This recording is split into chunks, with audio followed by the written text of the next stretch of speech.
আজি যি শাস্ত্ৰাংশ আমি পাঠ কৰিলোঁ ইয়াত মূলতে আমি ক্ৰুচৰ বিষয়ে আমি পাম।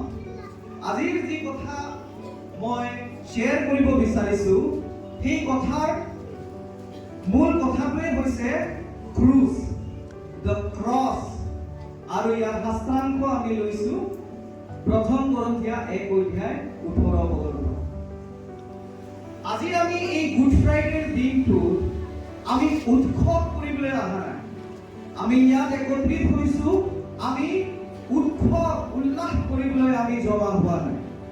আমি জমা হৈছোঁ প্ৰভু যীশুৱে কালবাৰী ক্ৰুচৰ যি ত্যাগ, যি বলিদান কৰিলে, সেই ত্যাগৰ, সেই বলিদানৰ, সেই প্ৰেমক সোঁৱৰণ কৰিবলৈ আমি ইয়াত গোট খাইছোঁ। আজি গুড ফ্ৰাইডেৰ দিনত আমি সোঁৱৰণ কৰিছোঁ প্ৰভু যীশুৱে কালবাৰী ক্ৰুচত আপোনাৰ আৰু মোৰ পাপৰ নিমিত্তে কি ধৰণে অশেষ যাতনা সহি শেষলৈকে ক্ৰুচ মৃত্যুলৈকে তেওঁ সহিলে। আজি আমি তেওঁৰ সেই ত্যাগত, আজি আমি তেওঁৰ সেই বলিদানত, আজি আমি তেওঁৰ সেই ক্ৰুচক সোঁৱৰণ কৰিছোঁ। প্ৰিয়সকল, ক্ৰুচ কি হয়?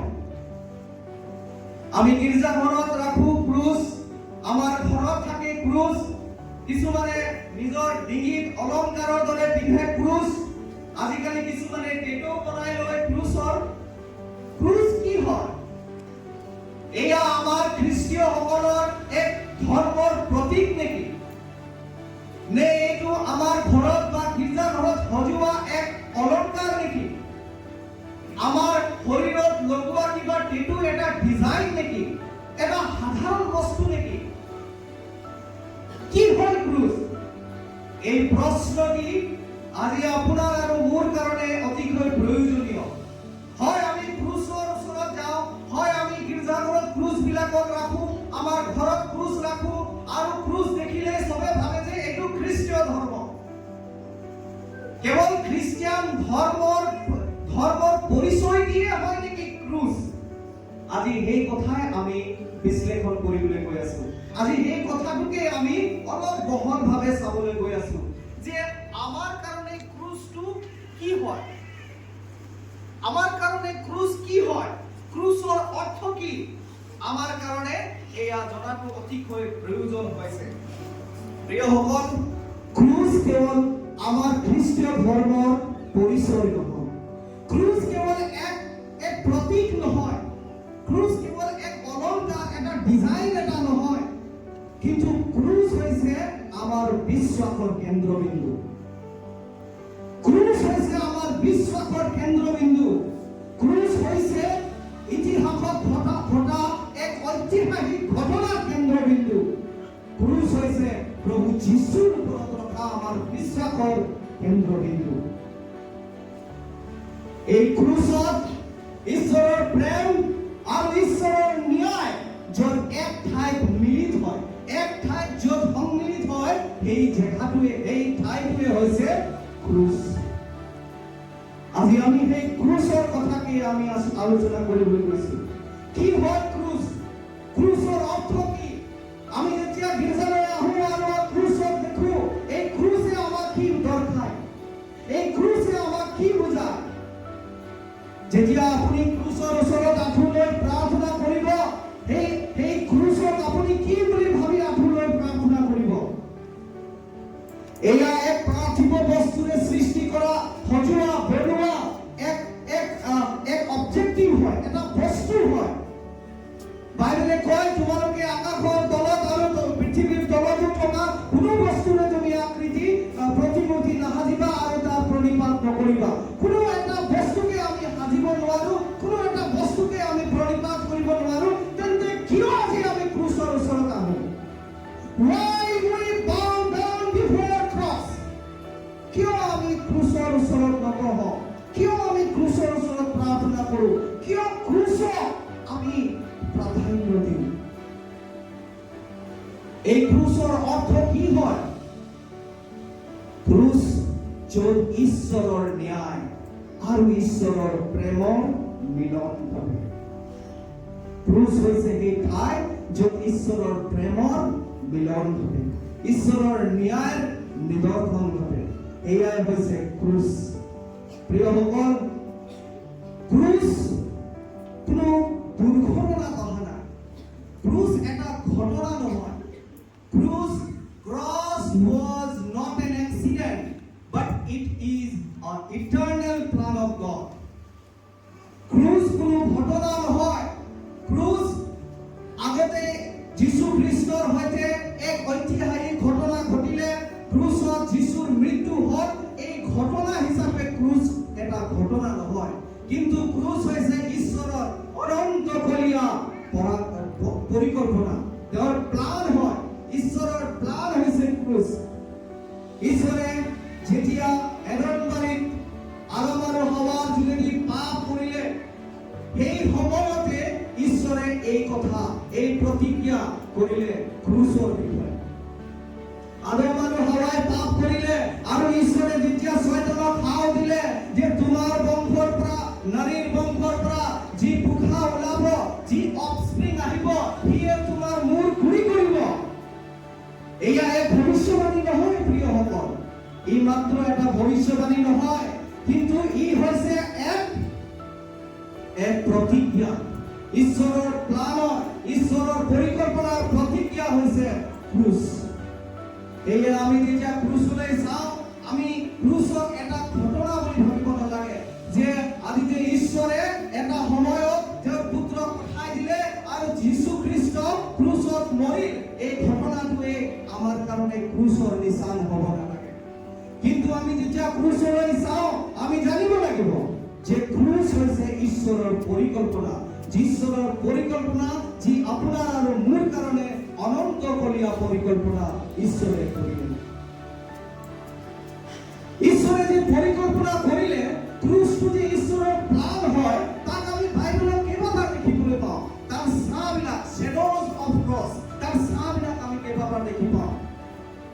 যেতিয়া আব্ৰাহামক ঈশ্বৰে ক'লে যে তোমাৰ পুত্ৰ ইছাক, ঈশ্বৰে আব্ৰাহামক তোমাৰ পুত্ৰ ইছাক বুলি অকল নক'লে, কিন্তু মন কৰিব প্ৰিয়সকল, ঈশ্বৰে ক'লে তোমাৰ একটি পুত্ৰ, ইকলৌতা পুত্ৰ। হিন্দীত কৈছে তোমাৰ এটি পুত্ৰ যি তোমাৰ আছে, তাক তুমি মোৰ কাৰণে ত্যাগ কৰিব লাগিব, তাৰ বলি দিব লাগিব। প্ৰিয়সকল, আৰু আব্ৰাহামে ইছাকক লৈ গ'ল মৰিয়া পৰ্বতৰ ওচৰত, আৰু মৰিয়া পৰ্বতত যেতিয়া ইছাকে খৰি লৈ, যিটো খৰিত নেকি তাক বলি দি জ্বলোৱা হ'ব, সেই খৰি লৈ তাৰ কান্ধত মৰিয়া পৰ্বতৰ ওপৰত উঠিবলৈ ধৰিলে। আৰু তাৰ পাছে পাছে তাৰ পিতৃ আব্ৰাহাম গৈ আছে। এই সময়ত পিতৃ আব্ৰাহামৰ হৃদয়ৰ বিষাদ কেনে হ'ব যে মোৰ পিতৃ, মোৰ পুত্ৰ, মোৰ একটি মাত্ৰ পুত্ৰ যি মই 100 বছৰৰ পাছত পালো, সেই একটি পুত্ৰ এতিয়া মৰিবলৈ গৈ আছে আৰু তাক মই মাৰিবলৈ গৈ আছো। এজন পিতৃ হিচাপে আব্ৰাহামৰ হৃদয়ত কেনেকুৱা বিষ হ'ব, আব্ৰাহামৰ হৃদয়ত সেই সময়ত কেনেকুৱা দুখ লাগি থাকিব। তাৰ ইছাকক চাই চাই তাৰ চকুৰ পানী চাগে আহি গৈছে, তাৰ মনৰ বিষাদ বিলাকক সি ঢাকি ৰাখিছে, আৰু সি ইছাকক পৰ্বতৰ ওপৰত উঠি থকা দেখি আছে। প্ৰিয়সকল, এয়া চাহ হয় আমাৰ পিতৃ ঈশ্বৰে তেওঁৰ একটি মাত্ৰ পুত্ৰ যীশু যেতিয়া কাঠৰ ক্ৰুচ লৈ কালবাৰী পৰ্বতত তেওঁ, গলগথা পৰ্বতত তেওঁ উঠি গৈ আছে। এয়া ঈশ্বৰৰ পৰিকল্পনা হয় প্ৰিয়সকল। যেতিয়া ইছাক ওপৰলৈ উঠি গ'ল আৰু যেতিয়া আব্ৰাহামে তাক বলি দিবলৈ লৈছিলে, ঈশ্বৰে তাক ৰখালে আৰু তাৰ ঠাইত এটি মেৰ পোৱালি তাক যোগাই দিলে। প্ৰিয়সকল, কিন্তু যেতিয়া প্ৰভু যীশুৰ বলি দিয়াৰ সময় আহিল, প্ৰভু যীশুৰ যেতিয়া মৰিবলৈ সময় আহিল, ঈশ্বৰে তেতিয়া কোনো সাবস্টিটিউট দিয়া নাই, কোনো বিকল্প দিয়া নাই, কোনো মেৰ পোৱালি দিয়া নাই। কিন্তু ঈশ্বৰে প্ৰভু যীশুকে মেৰ পোৱালি কৰিলে, প্ৰভু যীশুকে বলি দিলে আৰু প্ৰভু যীশুকে তেওঁ উঠাই নেৰিলে। প্ৰিয়সকল, এয়া ঈশ্বৰৰ পৰিকল্পনা হয় আৰু ইয়াৰ চাহস্বৰূপে আমি আব্ৰাহামৰ আৰু ইছাকৰ এই কাহিনীটোক আমি পাওঁ, এই ঘটনাটিক আমি দেখো। আকৌ আমি দেখিবলৈ পাওঁ আমি যদি চাওঁ গণনা পুস্তক 21 অধ্যায় তেতিয়া আমি তাতো এই ক্ৰুচৰ ছাঁহক আমি দেখিবলৈ পাওঁ। যেতিয়া মিছৰৰ পৰা ইছৰাইলীসকলক মুচিয়ে ওলাই লৈ আহিছিলে আৰু অৰণ্যত তেওঁলোকে গৈ থাকোঁতে অনেকবাৰ তেওঁলোকে আপত্তি কৰে, অনেকবাৰ তেওঁলোকে তেওঁক বিভিন্ন কথা লৈ মুচিক তেওঁলোকে আপত্তি কৰি থাকে। আৰু গণনা পুস্তক 21 অধ্যায়ত আমি যেনেধৰণে পাওঁ তেওঁলোকক বিষাক্ত সাপে তেওঁলোকক খুটিছিলে, বিষাক্ত সাপে তেওঁলোকে মৰি আছিলে।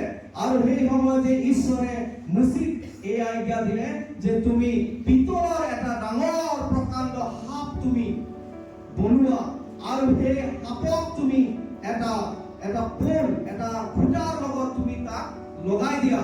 আৰু যিসকলে সেই সাপেৰে খুটিব, সাপে যিসকলক খুটিব তেওঁলোকক সেই সাপৰ ওচৰত সেই যিটো বনোৱা হৈছিলে সেই পলটোৰ ওচৰত তেওঁক লৈ আহিব আৰু তেওঁলোক সুস্থ হ'ব, তেওঁলোকৰ শৰীৰৰ পৰা বিষ নাইকিয়া হৈ যাব।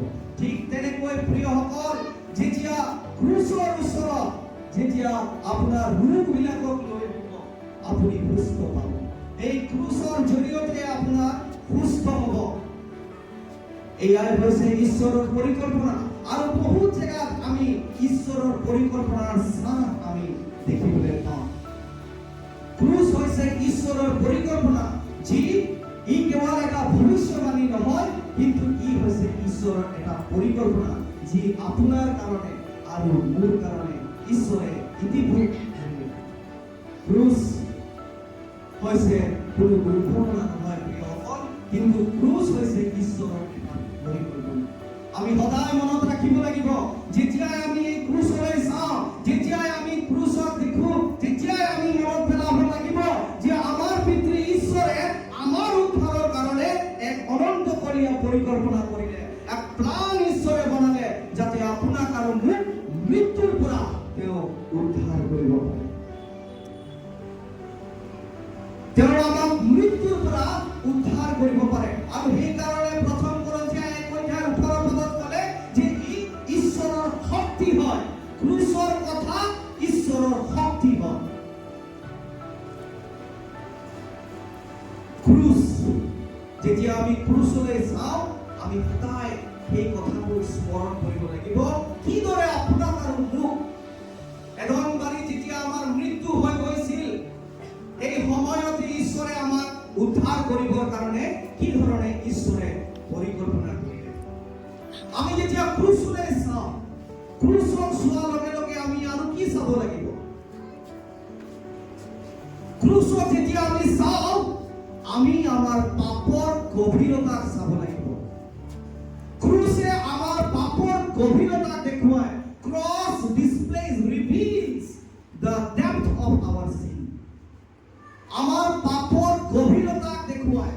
বহুবাৰ এনেকুৱা হয় প্ৰিয়সকল, যে আমি আমাৰ পাপবিলাকক আমি বহুত হালকা বুলি ভাবো, সৰু বুলি ভাবো, আণ্ডাৰ এষ্টিমেট কৰোঁ।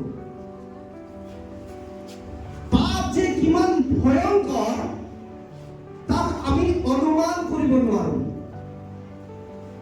আমি পাপ পাপ পাপ পাপ পাপ বুলি কৈ এনেকুৱা আমাৰ মানে মেণ্টেলিটি হৈ গ'ল, আমাৰ মানসিকতা হৈ গ'ল যে আমি পাপ বুলি ক'লে এক সাধাৰণ বস্তু নিচিনা লাগি যায়।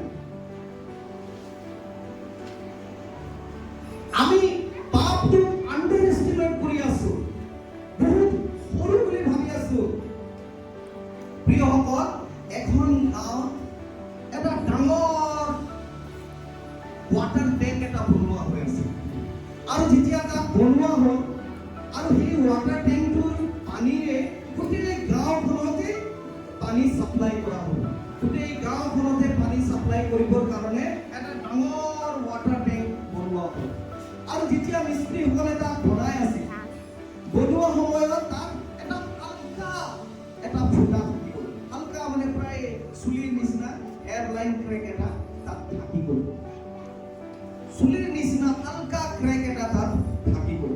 যেতিয়া সেই ক্ৰেকটো মিস্ত্ৰীসকলে চালে, তেওঁলোকে ক'লে এইটো সৰু আছে, হালকা আছে, একো প্ৰব্লেম নাই, এইটো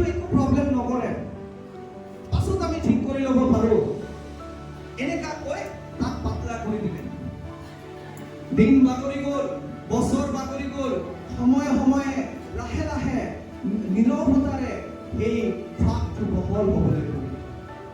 আৰু এটা সময় এনেকুৱা হ'ল প্ৰিয়সকল, সেই ফাঁকটোৰে গোটেই টেংকটোৱে ফাটি গ'ল। যেতিয়া গোটেই টেংকটো ফাটি গ'ল আৰু পানী তাৰ পৰা ভুৱা আহিলে, পলকতে গোটেই গাঁওটোকে ডুবাই মাৰিলে। মানুহ ডুবি মৰি গ'ল, ঘৰ ভাঙি গ'ল, গোটেই গাঁওখন নষ্ট হৈ গ'ল সেই ৱাটাৰ টেংকটো ভঙা লগে লগে। প্ৰিয়সকল, কেৱল এই সৰু ফাঁকটো, যদি সেই সময়তে যেতিয়া সেই ফাঁকটি সৰু আছিলে, এটা সামান্য ক্ৰেক আছিলে, সেই সময়তে যদি তাক নিৰাময় কৰি দিয়াহেঁতেন, তাক ঠিক কৰি দিয়াহেঁতেন, তেতিয়াহ'লে সেই মৃত্যু, সেই সংহাৰ সেই সময়ত সেই গাঁওটোত নহ'লহেঁতেন। প্ৰিয়সকল, আমিও আমাৰ পাপবিলাকক এনেকুৱা হালকা বুলি ভাবো নেকি? আমিও আমাৰ পাপবিলাকক আমি সৰু কথা বুলি ভাবো নেকি?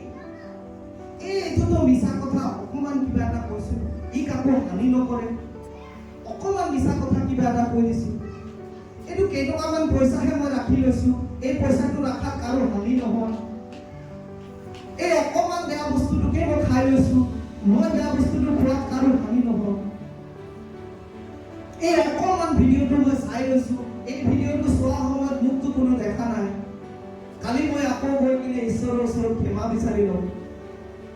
আমাৰ পাপবিলাকক আমি এনেকুৱা ভাবি আছো নেকি প্ৰিয়সকল?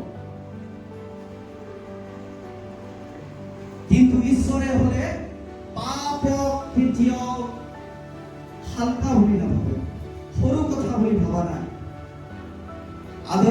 এডেন বাৰীত আদম আৰু হাৱাই কি ডাঙৰ পাপ কৰিছিলে? যি ফল খাবলৈ মানা কৰিছিলে সেই ফলটোকে খাই দিলে। আজি আপুনি আৰু মই, ঈশ্বৰে কিমান কথা মানা কৰি দিছে আৰু আমি কৰি আছো। এইটোতো হালকা বস্তু, যিটো আপুনি আৰু মই ভাবি আছো, এইটোতো কোনো ডাঙৰ কথা নহয়। আদম আৰু হাৱাই কোনো ডাঙৰ পাপ কৰা নাছিলে, কিন্তু তেওঁলোকে মাত্ৰ ঈশ্বৰে কোৱা কথাটো নাৰাখিলে। কিন্তু সেয়ে ঈশ্বৰৰ দৃষ্টিত এক ভয়ংকৰ পাপ হ'ল। সেয়ে আমাৰ কাৰণে এক অনন্ত মৃত্যু কঢ়িয়াই আনিলে। সেয়ে ভয়ংকৰ পাপ হ'ল, আৰু সেই পাপ ইমানেই ভয়ংকৰ হ'ল যে ঈশ্বৰে তাৰ একমাত্ৰ পুত্ৰক পঠাব লগা হ'ল। সেই একমাত্ৰ পুত্ৰক ক্ৰুচত মাৰিব লগা হ'ল, একমাত্ৰ পুত্ৰক নিন্দা কৰা হ'ল, যাতনা কৰিব লগা হ'ল, আৰু শেষত সি মৰিব লগা হ'ল। আপোনাৰ আৰু মোৰ এই সংখ্যা। প্ৰিয়সকল, আমাৰ পাপবিলাকক সৰু বুলি আপুনি আৰু মই ভাবিব পাৰো, কিন্তু ঈশ্বৰে কোনো এটা পাপক হালকা বুলি নাভাবে, কোনো এটা পাপক সৰু বুলি নাভাবে। কিন্তু ঈশ্বৰৰ দৃষ্টিত আপুনি আৰু মই কৰা সকলো পাপে ভয়ংকৰ। যেতিয়ালৈকে আপুনি আৰু মই আমাৰ পাপবিলাকৰ গভীৰতা আমি নাজানো, বুজি নাপাওঁ, তেতিয়ালৈকে ক্ৰুচৰ প্ৰেমক আমি বুজি নাপাওঁ। আমাৰ পাপৰ গাম্ভীৰ্যক আমি যদি বুজি নাপাওঁ, তেতিয়াহ'লে ঈশ্বৰৰ প্ৰেমৰ গাম্ভীৰ্যক আমি বুজি নাপাওঁ। আমি জানিব লাগিব যে যিবিলাক পাপ আমি আজি সৰু পাপ বুলি ভাবি আছো, একো নহয় বুলি ভাবি আছো, যি মোক একো হানি নকৰে বুলি ভাবি আছো, যি মই কালি পাপ ক্ষমা বিচাৰি কিনে ঈশ্বৰৰ পৰা মই ক্ষমা পাই যাম বুলি ভাবি আছো, এই পাপ ভয়ানক পাপ হয়। এই পাপবিলাক ভয়ানক পাপ হয় প্ৰিয়সকল। সেই পাপবিলাকৰ কাৰণে আপুনি আৰু মই সতৰ্ক হ'ব লাগিব। পাপ সৰু হওক ডাঙৰ হওক, পাপ কিন্তু ভয়ানক হয়, ভয়ংকৰ হয়, আৰু ঈশ্বৰৰ দৃষ্টিত প্ৰতিটো পাপৰ হিচাপ ৰখা। আপুনি আৰু মই কেতিয়াও ক্ৰুচৰ প্ৰেম বুজিব নোৱাৰো, যেতিয়ালৈকে আপুনি পাপৰ ভয়ংকৰতাটো বুজি নাপায়। পাপ কিমান যে ভয়ংকৰ তাক বুজি নাপায়। কেৱল আপোনাৰ আৰু মোৰ পাপৰ কাৰণে, কেৱল আপোনাৰ আৰু মোৰ পাপৰ কাৰণে যীশু ক্ৰুচত মৰিল। কোনোবাই পাঠ কৰি দিলে ভাল আছে, যিশয়া 35 অধ্যায় 8 পদ কোনোবাই পাঠ কৰি দিলে ভাল আছে।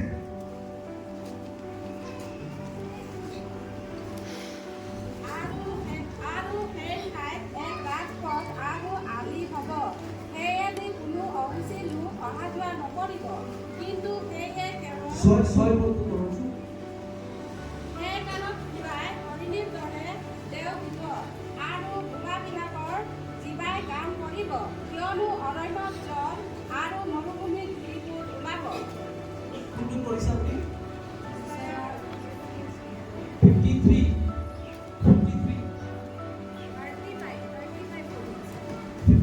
পঢ়ক।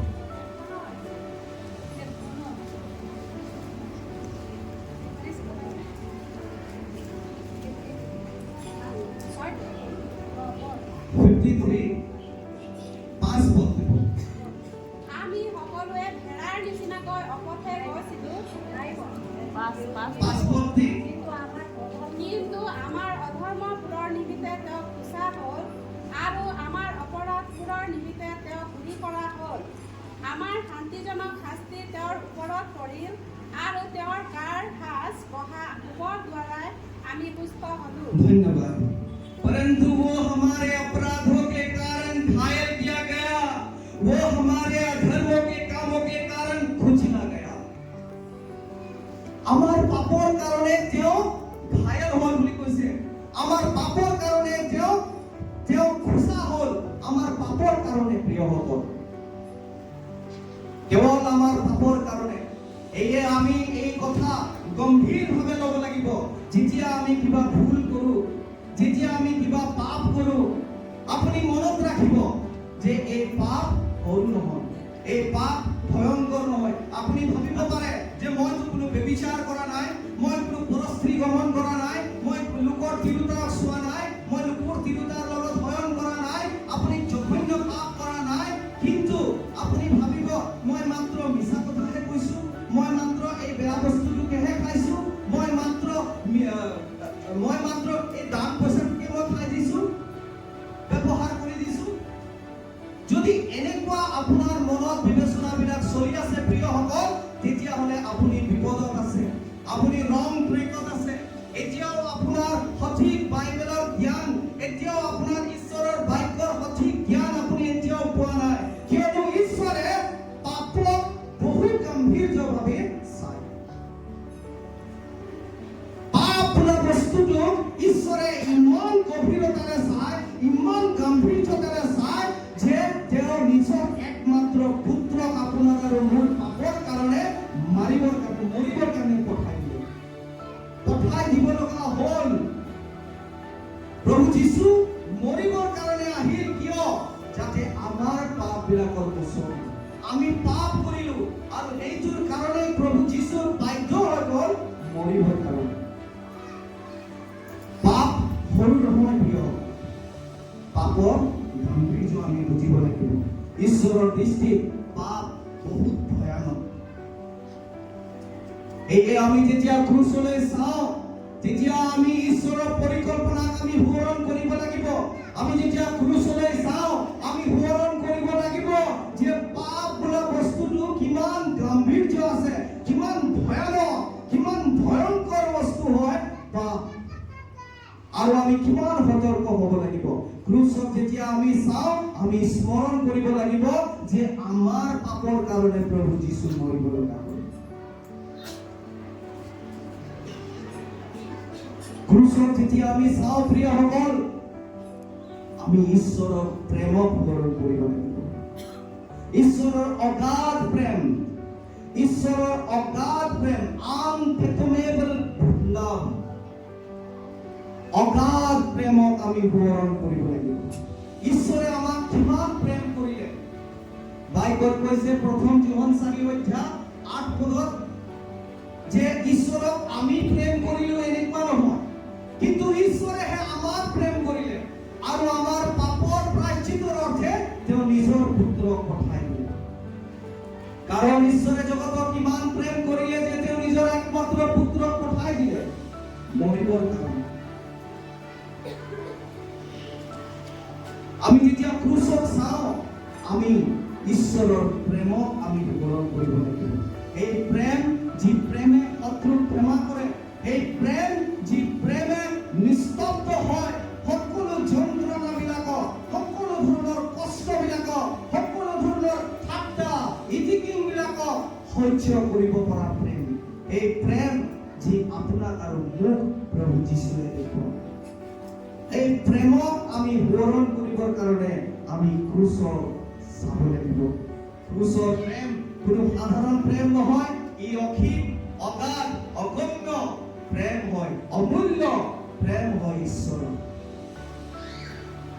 আমি যেতিয়া ক্ৰুচলৈ চাওঁ তেতিয়া আমি ঈশ্বৰৰ প্ৰেমক সোঁৱৰণ কৰিব লাগিব।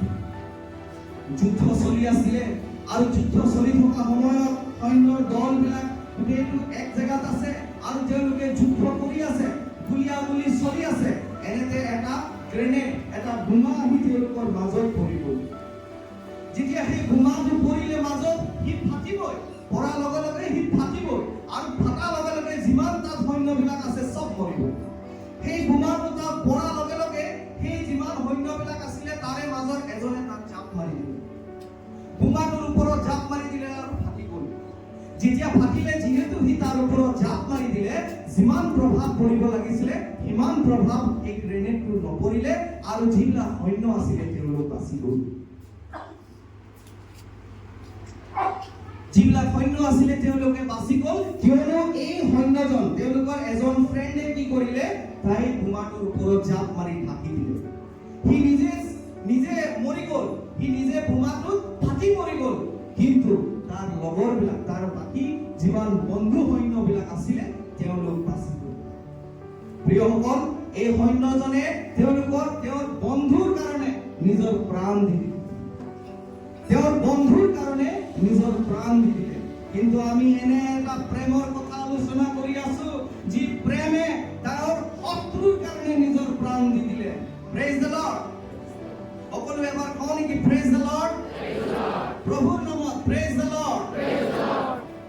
প্ৰভু যীশুৱে তেওঁৰ বন্ধুৰ কাৰণে নহয়, তেওঁক যিবিলাকে ভাল পাইছিলে তেওঁলোকৰ কাৰণে নহয়, কিন্তু তেওঁৰ শত্ৰুৰ কাৰণে, যিসকলে প্ৰভু যীশুক বেয়া পায়, ঘৃণ কৰে, তেওঁক মাৰি পেলালে, তেওঁলোকৰ কাৰণে প্ৰভুৱে নিজৰ প্ৰাণ দিলে। এয়ে তেওঁ ক্ৰুচত ওলমি থকা সময়তো তেওঁ ক'লে, হে পিতৃ, এওঁলোকক তুমি ক্ষমা কৰা, কিয়নো এওঁলোকে নাজানে তেওঁলোকে কি কৰি আছে। এয়া তেওঁৰ প্ৰেমৰ প্ৰমাণ। তেওঁ যে আমাক কিমান প্ৰেম কৰে, সেই অগাধ প্ৰেমৰ প্ৰমাণ হৈছে ক্ৰুচীয় মৃত্যু। আমি যেতিয়া ক্ৰুচলৈ চাওঁ তেতিয়া আপুনি আৰু মই ভাবিব লাগিব যে ঈশ্বৰে আমাক কিমান প্ৰেম কৰে যে আমাৰ কাৰণে নিজৰ প্ৰাণকে দি দিলে। যেতিয়া প্ৰভু যীশু ক্ৰুচত মৰিলে, এই সময়ত আমি ভাল মানুহ আছিলো নেকি? যেতিয়া প্ৰভু যীশু ক্ৰুচত মৰিলে, সেই সময়ত আমি ধাৰ্মিক আছিলো নেকি? নহয়।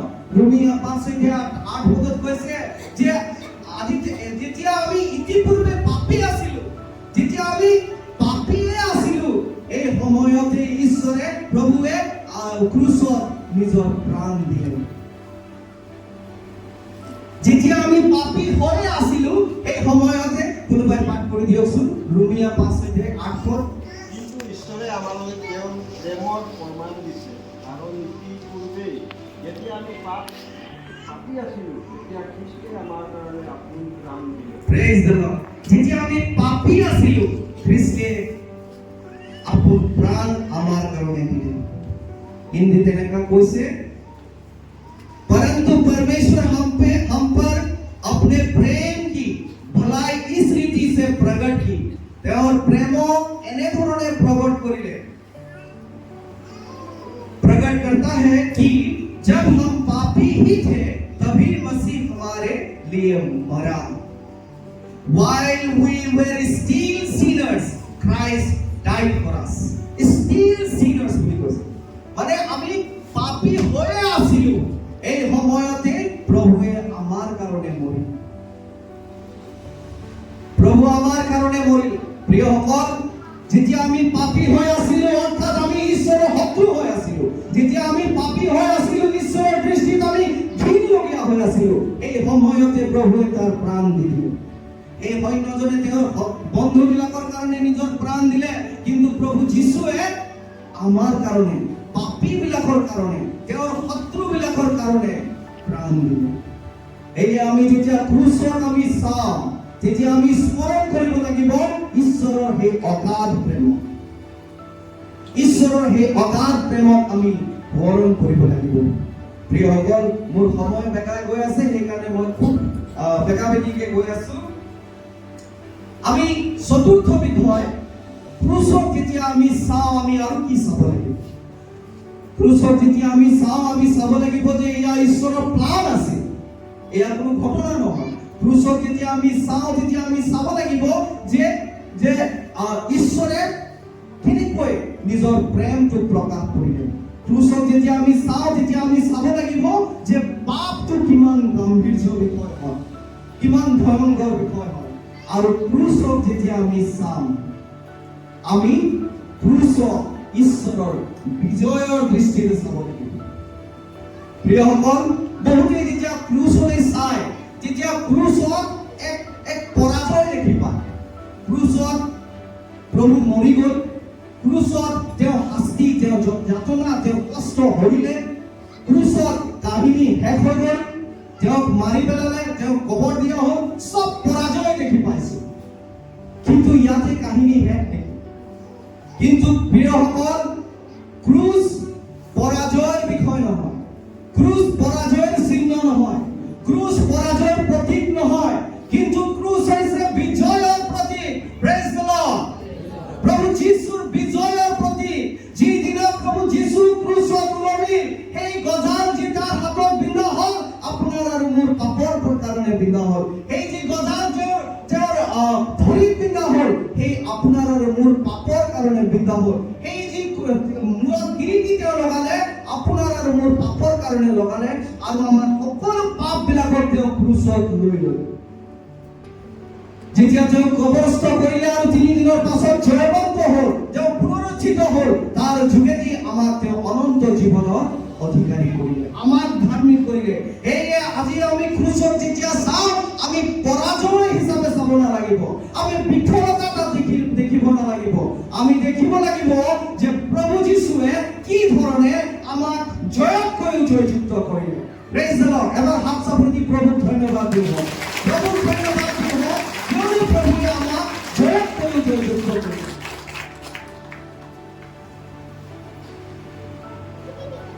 প্ৰভুৱে আমাক জয়তকৈ জয়যুক্ত কৰিলে। আপুনি ভাবিব পাৰে যে আমাৰ শত্ৰুক মাৰি পেলালেহে জয় হয়।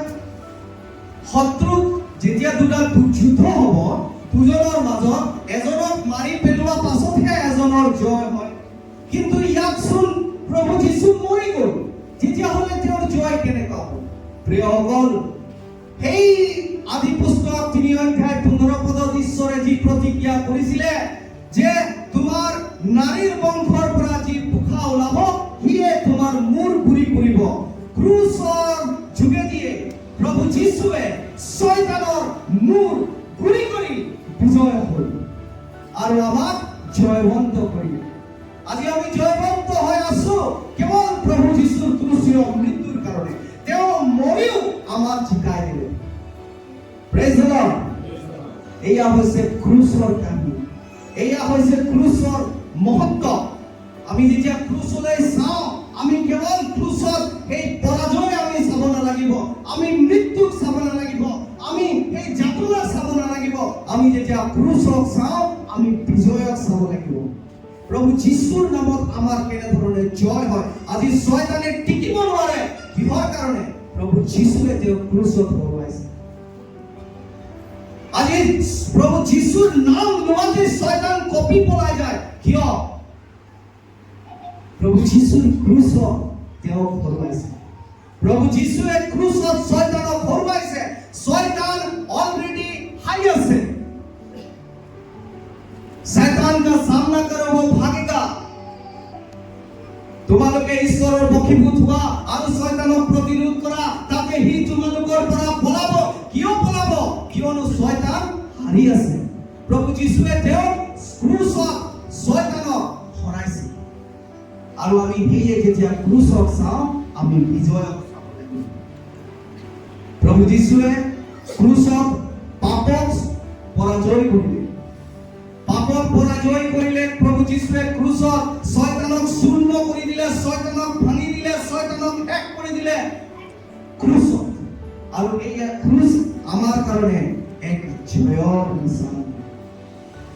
যেতিয়া প্ৰভুৱে ক্ৰুচত উলমি ক'লে ইট ইজ ফিনিশ্ড, ইট ইজ ফিনিশ্ড বুলি ক'লে মানে কি? প্ৰভু যীশুৱে কোৱা নাই আই এম ফিনিশ্ড, মই শেষ হৈ গ'লো, মোৰ খতম হৈ গ'ল বুলি প্ৰভুৱে কোৱা নাই। কিন্তু প্ৰভুৱে ক'লে ইট ইজ ফিনিশ্ড মানে পূৰ্ণ হ'ল, সম্পূৰ্ণ হ'ল। কি সম্পূৰ্ণ হ'ল? এয়া প্ৰভুৰ ঘোষণা, প্ৰভুৰ বেদনা নহয়, প্ৰভুৰ ঘোষণা হয়। প্ৰভুৱে ঘোষণা কৰিলে যে সম্পূৰ্ণ হ'ল, সিদ্ধ হ'ল। কি সম্পূৰ্ণ হ'ল? সম্পূৰ্ণ হ'ল পাপৰ যি মূল্য আছিলে, যি ধাৰ আছিলে, যি ঋণ আছিলে, সেই ঋণ পৰিশোধ হ'ল। পাপৰ ঋণ পৰিশোধ হৈ গ'ল, আমাৰ মুক্তিৰ পথ মুকলি হৈ গ'ল, ঈশ্বৰৰ পৰিকল্পনা পূৰ্ণ হ'ল। আৰু সেয়ে প্ৰভু যীশুৱে ক'লে ইট ইজ ফিনিশ্ড।